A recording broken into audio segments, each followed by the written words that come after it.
You're listening to the Connected Parenting Minute with Will and CarrieAnn Sandfest. This podcast is a conversation about parenting, using connection first, trauma-informed principles. Because when you lead with connection, everyone feels seen, which is the foundation to a more peaceful home. This podcast reminds you that you don't have to be a perfect parent, but we can all get a little better, one connected parenting minute at a time. Thank you so much for joining us again. Welcome back to the Connected Parenting Minute. My name is Will Stanfest. And I'm CarrieAnn. And we are so happy you're taking a minute to join us today. So before we just dive right into it, honey, how are you doing tonight? How's your day been? My day's been pretty good. How about yours? What is your favorite part of today? My favorite part of today is in 20 minutes when we're done with this. We go jump in the hot tub for a little bit. Yes. That sounds lovely tonight. It does. And just for reference sake, in case you don't know, we live in Minnesota.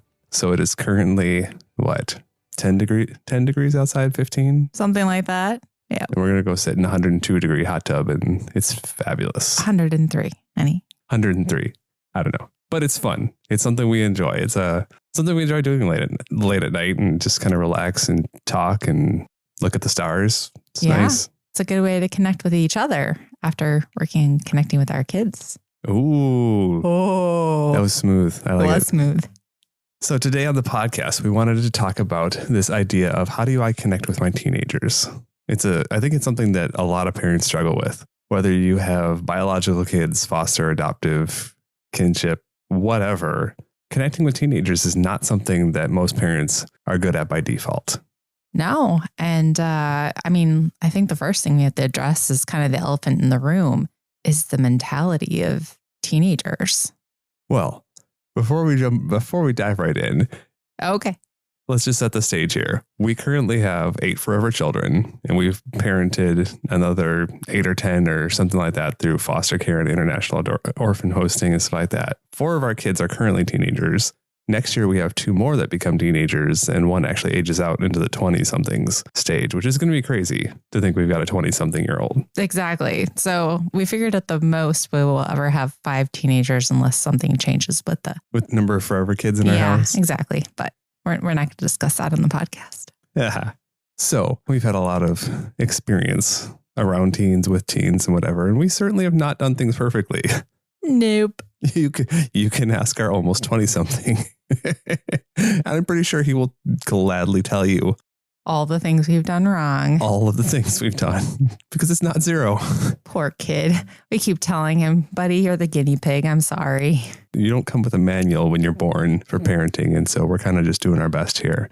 But we have had the advantage over the years of having some good mentors. We've had some good older couples that have spoken into our lives, read about 1 million books on parenting and whatever. And at this point, 20 years into our parenting journey, we've got some perspectives on teenagers. And so, I don't know, we want to just kind of talk through on this episode some of the things we've done right, some of the things we've done wrong. And hopefully it helps some of our listeners get a different perspective or have some ideas on what they can do with their kiddo if they're struggling to connect with their teenager. Yeah, no, absolutely. So what is your first tip, hon? Where would you start with somebody who's struggling to connect with their teenager? No, that is a good question. I think one of the things that really stick out to me the most is our perspective.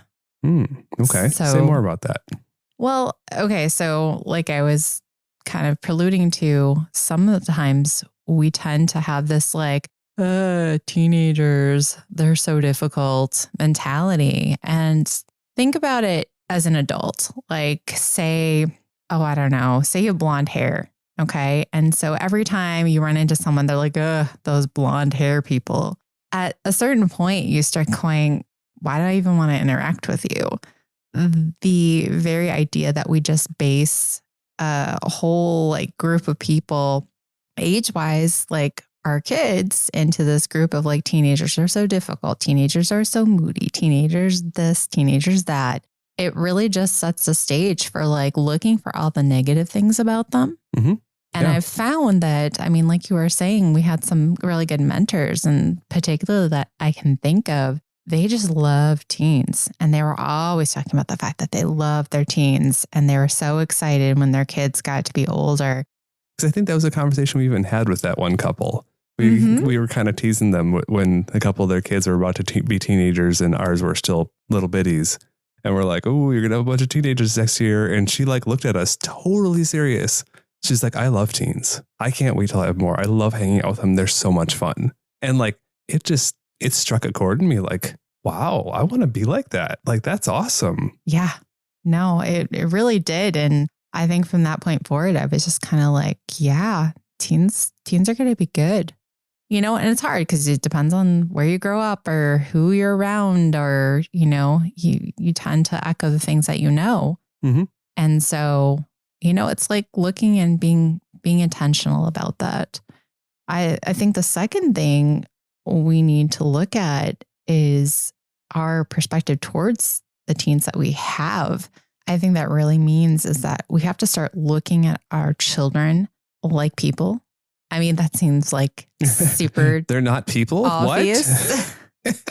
And it seems really dumb, but a lot of times when, you diaper someone and you feed someone and you are constantly responsible for their like literally everything in their life for a long time, and they start getting older and then they start having these opinions, you're like, no, I know what your opinion is. Right.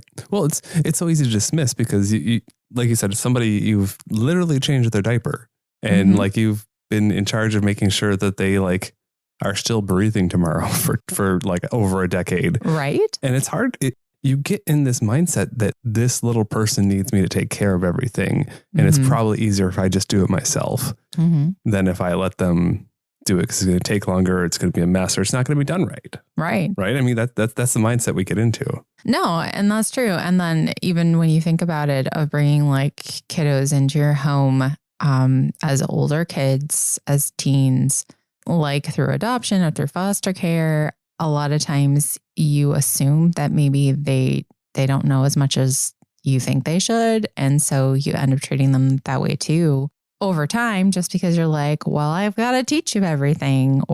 And so I think the biggest perspective shift I've had to actively take is to stop and be like, would I want my friend to treat me like this?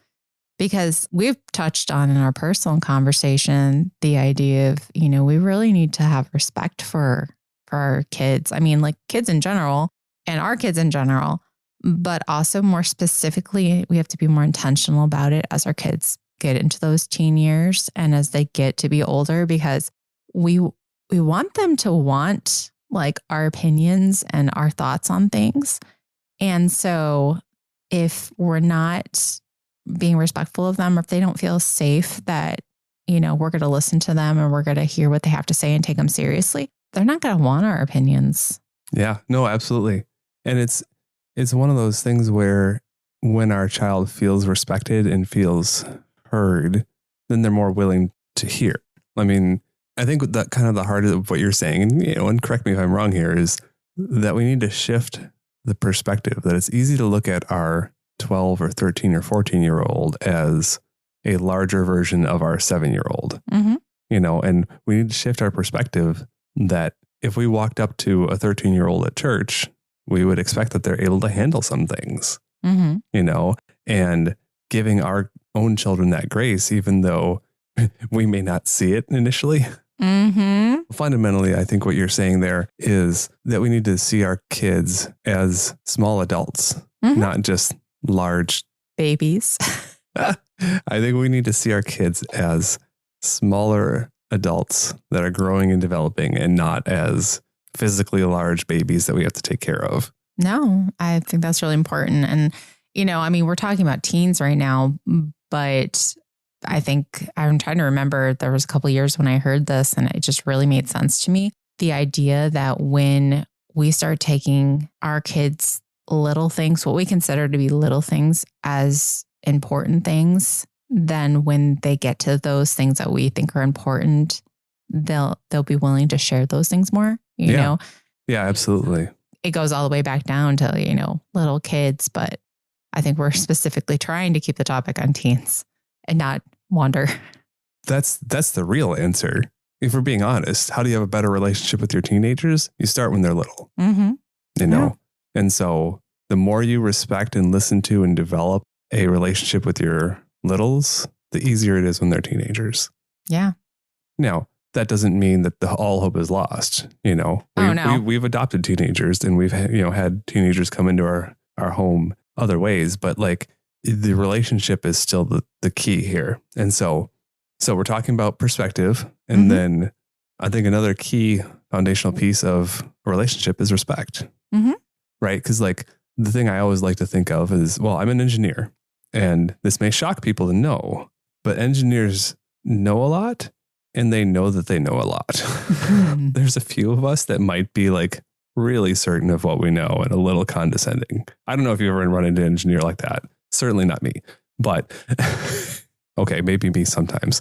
I try not to be. That's okay. But I can picture people I've interacted with at work, and they are super dismissive of me, in my opinion, because they know exactly what they're talking about, regardless of whether they know exactly what they're talking about.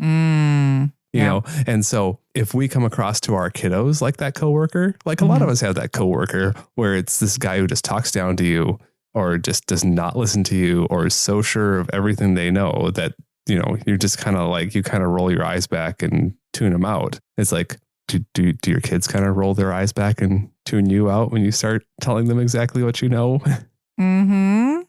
It's hard. It's one of those moments. Like I've caught myself treating coworkers that are condescending to me the way my teenager treats me at home. And it's like, am I being that condescending coworker to my teenager? Like, do they feel like I just completely dismiss and ignore them?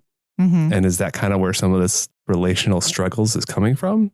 Yeah. I mean, you think about it, because no matter how absurd or how like emotional or how ridiculous your teen might be in the moment, to them, it's real. Oh, yeah.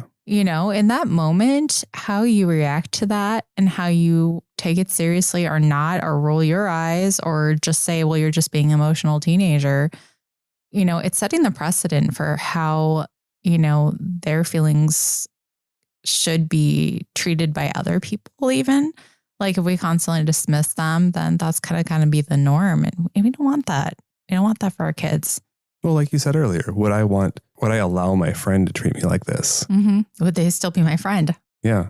And not that we have to be our teenager's friend, right? But there's a relational piece there that we're trying to use that as a barometer to gauge how are we relationally treating our children.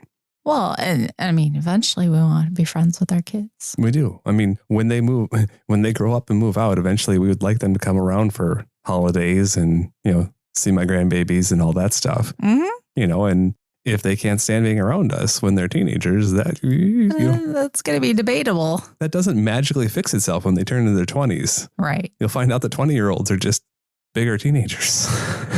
It's what we're slowly learning. Wow. Yep. We're getting there slowly, but. All right. So we talked about perspective and respect. What else? Well, I think another really key takeaway from this is like making room for plans other than mine and yours for them.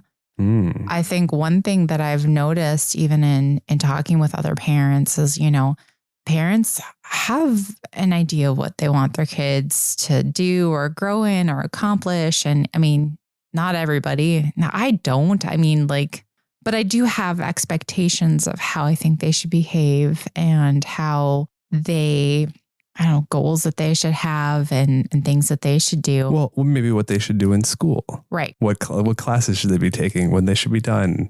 What should they be doing this summer? And so it's tricky because, I have these expectations. Okay, so I'll give you an example. Being on time is really important to me. Very important. I will.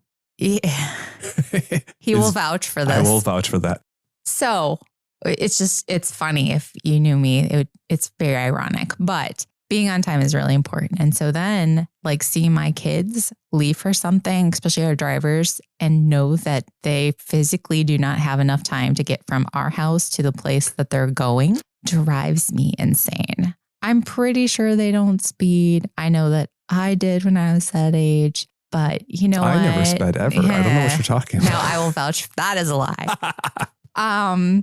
But okay, so you take that, and I stress about that a lot. I've talked to them, I've gone over and over again, And at a certain point, I'm just like, you know what? I need to be able to, in order to save our relationship, that I'm not like constantly nagging them about stuff. I need to let them know it's important to me, but I'm going to choose to let it go. You're not supposed to be speeding. So please don't do that because it's a safety thing. But if they're late, they're late. That's on them. It is. So a part of this is like taking into consideration that they are forming the people that they are going to be. And I need to be okay with that. It's going to be separate than me.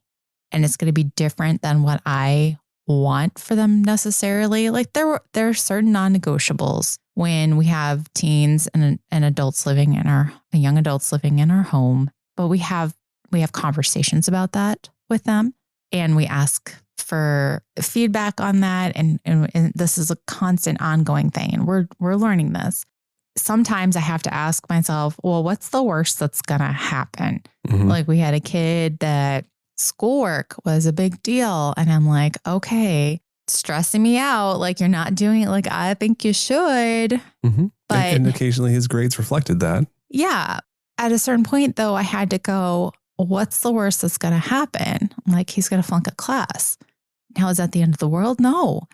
And so, but it feels like that until you say it out loud. Yeah. Until you address what is the issue? Why is this stressing me out so much? Like I desperately don't want our kids to fail, but they have to be able to make mistakes on their own and they have to be able to manage those mistakes. And so what do I remember from being a teen? I remember the adults that took me seriously and I remember the ones that didn't. And I remember feeling capable because people believed in me. Yeah. And so I want that for my kids and I want them to get that from us. Yeah, absolutely. Other people too, but definitely us.